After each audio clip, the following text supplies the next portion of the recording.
27 de noviembre de 2019, El Potrero, Chico, México. Brad Gowright está de pie en la cima del cañón de 1500 pies, mientras el sol se oculta rápidamente. Sus manos están destrozadas tras un día de intensa escalada. Lleva horas en la pared, exhausto y casi sin agua. La puesta de sol está a menos de una hora. La parte difícil ya terminó. Solo necesita bajar. Ha hecho este descenso cientos de veces. Conoce cada paso de seguridad y no duda. Así fueron los últimos minutos de Brad Gowright. Bienvenido a lo extremo.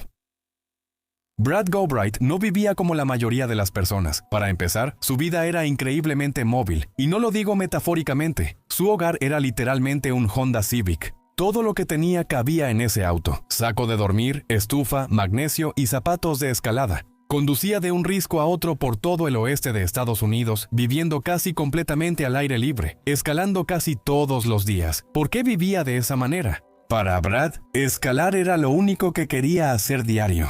Brad nació el 16 de junio de 1988 en la expansión suburbana de California, lejos de la escalada en roca.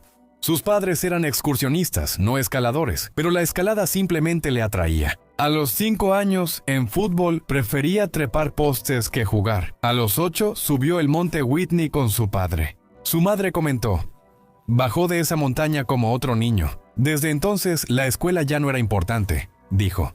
Era estar en una roca, subir y enfrentarse a algo indiferente a tus excusas. Los resultados de esa decisión fueron extraordinarios. Brad logró hazañas que la mayoría de los escaladores no pueden imaginar.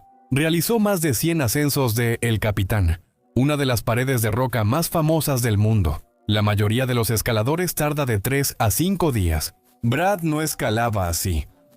Dormir en tiendas colgantes a gran altura, cargar equipo y usar herramientas para subir las partes difíciles. Su filosofía era simple: solo manos y pies en la roca. La cuerda solo te atrapa si caes, no ayuda a subir. Esto es escalada libre, y él repitió rutas tan difíciles que el mundo de la escalada las clasifica como 5.13, donde incluso profesionales y élite fallan. Pero en algunas escaladas, Brad fue más allá. También escalaba solo, sin cuerda ni sistema de seguridad. Un error, un pie que resbala o una mano que falla significan caer a la muerte. Él lo hacía en rutas donde una caída sería fatal. Su escalada en solitario más difícil fue Peinados y Actitudes en el Cañón El Dorado, Colorado. Antes de escalarla sin cuerda, practicó la ruta al menos 50 veces con cuerda durante más de un año. Practicó cada movimiento y memorizó posiciones de manos y pies hasta grabar la secuencia en su memoria muscular. 2 semanas antes del solo real, subió a la base, pero al no desaparecer el miedo, bajó otra vez. Cuando por fin lo logró, Cedar Wright, quien grabó el ascenso, dijo que fue lo más aterrador que ha filmado. El propio Brad admitió después: «Tal vez ahí me excedí». ¿Fue peligroso? Claro que sí. En 2008 lo expulsaron del equipo de El Capitán, porque su escalada era tan frenética y peligrosa que los demás no se sentían seguros con él. Incluso Alex Honnold, famoso por su enfoque temerario al escalar, dijo esto sobre Brad en una entrevista de 2015. «Es un buen escalador, pero no el mejor. El próximo año o 2 serán clave para él. Tiene mucho potencial, pero me preocupa». Esa preocupación no era infundada. Lo que pasó 2 años después mostró que Brad era más que solo potencial. En octubre de 2017, Brad y Jim Reynolds intentaron romper el récord de velocidad en la ruta Nose de El Capitán en Yosemite. La mayoría de los escaladores tardan de 3 a 5 días. Alex Honnold tenía el récord con 2 horas, 23 minutos y 46 segundos. Brad y Jim buscaron ese récord por más de un año. Era su 11º intento ese otoño, subiendo y bajando la pared para perfeccionar técnica y memorizar movimientos, buscando ahorrar segundos.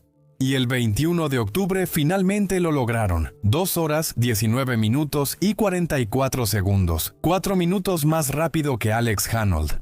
En el último esfuerzo hacia la cima, los últimos 6 metros de escalada, ninguno de los dos estaba asegurado a nada, simplemente lo hicieron sin protección. Brad después dijo que fue la cosa más peligrosa que había hecho en su vida, pero consiguió su récord mundial. Brad dijo que lo que más le gustaba de escalar era la simplicidad, solo él y la roca, sin cuerdas ni equipo.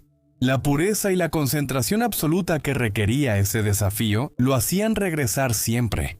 Brad no era imprudente, era preciso, experimentado y honesto sobre los riesgos que tomaba. Él simplemente creía que su habilidad era lo suficientemente grande como para caber dentro de esos márgenes tan estrechos, y durante años tenía razón. En 2019, Brad Gilbright, con 31 años, estaba en su mejor momento y ya había impuesto récords de velocidad en 4 formaciones. Tenía primeras ascensiones y solos libres que ponían nerviosos a otros solo al escucharlos. La comunidad no solo lo respetaba, lo observaba, lo estudiaba y trataba de moverse como él. En noviembre, Brad viajó a El Potrero Chico, México, con 15 escaladores principiantes e intermedios del sur de California. Hacía trabajo de guía informal con mi amiga Julian Baxter. El 26 de noviembre, Brad y Julie escalaron la ruta Space Boys. Julie dijo que Brad fue muy meticuloso ese día e hizo todo según el libro cuando escalamos. Él se empeñaba en enseñarme técnicas seguras de escalada y mantenerme a salvo. Esa tarde, Brad publicó una solicitud en Instagram. Julie planeaba descansar al día siguiente, pero Brad quería escalar algo más difícil, algo más desafiante que lo que había estado haciendo con el grupo. Él estaba buscando a alguien que escalara la ruta El Sendero Luminoso con él. El miércoles, un escalador llamado Aiden Jacobson vio la publicación y se puso en contacto. El miércoles 27 de noviembre de 2019, Brad estaba en la base de El Toro en El Potrero, Chico, México, listo para escalar con Aiden, un escalador de 26 años de Phoenix. Aiden era competente, pero no tenía la experiencia de Brad. Ese día intentaban la ruta El Sendero Luminoso, o Camino Brillante. Eran 1500 pies de piedra caliza en 15 largos con una dificultad máxima de 5.12 de BO-200. No era un día normal, ni siquiera para Brad. Para entender lo que siguió, necesitas saber sobre la escalada en roca. Al escalar una gran pared, estás atado a una cuerda que tu compañero sostiene abajo y te da cuerda. A medida que subes más alto, si resbalas y caes, la cuerda te detiene. Escalas tan alto como la cuerda te lo permita, que normalmente son unos cientos de pies. Luego te detienes en anillos de metal atornillados a la roca, llamados ancla. Te sujetas a esos anillos, tu compañero sube para encontrarse contigo y luego lo repiten una y otra vez hasta llegar a la cima. Para Brad, eso era agarrarse a pequeñas presas de piedra caliza y sostener su peso hasta que le ardían los antebrazos. Recuerda, él escaló durante horas bajo el calor sin comer bien desde el desayuno, y tuvo que hacerlo concentrado. Un error es caer, y aunque tenía cuerda de seguridad, aún duele. Así pasaron el día Brad y Aiden, largo tras largo tras largo, hora tras hora de escalada sostenida a un nivel de dificultad que detendría en seco a la mayoría de los escaladores experimentados. Brad escaló todos los largos exitosamente en el primer intento, sin caídas en una ruta tan larga y difícil. Fue un logro extraordinario.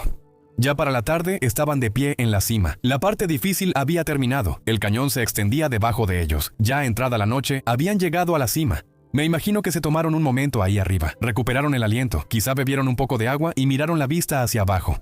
Cuando tu cuerpo está cansado pero tu mente celebra tras lograr algo difícil, es de las mejores sensaciones. La adrenalina seguía, pero el miedo se fue. Lo lograste. El esfuerzo quedó atrás. Eso significaba para Brad. Solo faltaba bajar. Y así es como los escaladores normalmente descienden una pared como esta. Tomas tu cuerda y la pasas por esos mismos anillos de metal que usaste al subir. Ahora, en vez de escalar, te deslizas por la cuerda con un dispositivo en tu arnés que regula tu velocidad y bajas al siguiente grupo de anillos. Al llegar, jalas la cuerda desde arriba, se desliza por los anillos y cae. Luego la pasas al siguiente grupo de anillos y repites, solo una persona a la vez. Este método es el más seguro, pero lento. A un escalador le toma de 2 a 4 horas descender así, y ese era el problema. El atardecer era a las 5:45 p.m. Y bajar en la oscuridad, cuando estás exhausto y apenas ves el camino en una ruta difícil, es muy peligroso. Brad sugirió algo diferente, algo más rápido. En vez de que una persona bajara a la vez, ¿qué tal si las 2 personas bajaban al mismo tiempo? Enhebras la cuerda en los anillos de anclaje como siempre, pero en vez de bajarla y volver a enhebrar en cada estación, la dejas arriba. Una persona se cuelga de un lado de la cuerda, la otra persona se cuelga del otro lado, y ambos bajan deslizándose al mismo tiempo. Su peso se equilibra, manteniendo la cuerda fija en el anclaje superior. Este método se llama simuling. No lo enseñan en cursos básicos, pero es común entre escaladores de velocidad élite. Brad ya lo había hecho muchas veces antes. Para él ya era rutina. Para Aidan, escalar con alguien como Brad quizá ni pensó en cuestionar la técnica. Así que lo prepararon. Comenzaron a hacer rappel simultáneo desde la cima, pero cuando llegaron a la 9ª reunión se encontraron con un problema. Ya había 2 escaladores en ese anclaje. Los anillos de metal donde Brad y Aidan prepararían su rappel estaban ocupados. No había espacio para los 4, así que Brad y Aidan buscaron otro lugar. Debajo estaba una gran repisa en la 5ª reunión, que habría sido ideal. El lugar era grande y cómodo para aterrizar, pero al ver la cuerda notaron que no llegaba a la repisa, así que optaron por ir a la 6ª reunión. Esto estaba a solo 15 metros por encima de la gran repisa. Requería un corto rappel hacia abajo, nada complicado, y aquí es donde ocurrió esa decisión crucial. Al preparar un rappel, pasas la cuerda por los anillos de metal en la roca. Luego, jalas la cuerda hasta que la mitad exacta quede en esos anillos. De esa manera, ambos lados de la cuerda que cuelgan debajo de ti tienen la misma longitud, iguales en ambos lados. Brad y Aidan no lo hicieron esta vez porque el rappel era corto y pensaron que estarían bien. No verificaron la cuerda. Incluso Aidan podía ver que su lado claramente estaba tocando la repisa de abajo. Sin embargo, el lado de Brad estaba enredado en un arbusto a un lado. Aidan preguntó, ¿estamos bien? Brad revisó la instalación y respondió, sí, podemos desenredar la cuerda al bajar. Solo falta un paso de seguridad crítico. Haz nudos grandes y gruesos en los extremos de tu cuerda para que no pasen por tu dispositivo de rappel. Así, si algo falla, el nudo se atora en tu dispositivo y detienes el descenso, notas el problema y lo solucionas. Pero Brad y Aidan tampoco hicieron nudos. Son solo 15 metros, estarán bien. Brad avanzó por un lado del borde y Aidan lo siguió por el otro, un poco más arriba, descendiendo juntos. Aidan describió lo que pasó después en su relato para la revista Outside. Empezamos a rapelar, yo estaba un poco arriba de él, yo estaba a la izquierda, él estaba a la derecha. De repente sentí un tirón y empezamos a caer. No notaron que Brad no tenía tanta cuerda como creían. Brad no alcanzó la repisa y sin un nudo la cuerda pasó directo por su dispositivo. Aidan recordó, él gritó, yo grité. Pasé entre vegetación y solo recuerdo ver su camisa azul gramichi rebotar en el borde. Ese chasquido fue el extremo corto de la cuerda, deslizándose por el dispositivo de rappel de Brad y sin nada que lo detuviera, la cuerda pasó directamente. Estaban a 6-9 metros sobre la repisa cuando cayeron. Aidan cayó de 18 a 24 metros, atravesó un arbusto que amortiguó su caída y luego golpeó una repisa rocosa. Se rompió ambos tobillos y requirió atención médica, pero sobrevivió. Brad no tuvo la misma suerte. No había arbustos que frenaran su caída. En ese punto estaban a 180 metros sobre el suelo, y a esa altura, a esa velocidad, toma alrededor de 5 a 6 segundos para que un cuerpo humano llegue al suelo. 5 a 6 segundos de saber exactamente lo que está pasando y estar completamente impotente para detenerlo. Me pregunto qué pasó por su mente, si intentó agarrar algo, si pensó en lo que salió mal, o si fue solo un terror puro e inmediato, seguido de nada. Nunca lo sabremos. Sabemos que Brad cayó fuertemente al suelo en la base del toro. Otros escaladores presentes pidieron ayuda de inmediato, pero ya era tarde. Murió al instante por un trauma contundente a los 31 años. Para algunos, el final de Brad era inevitable. Se exigió mucho por mucho tiempo. Vivió siempre en límites muy estrechos y al final uno de esos límites se agotó.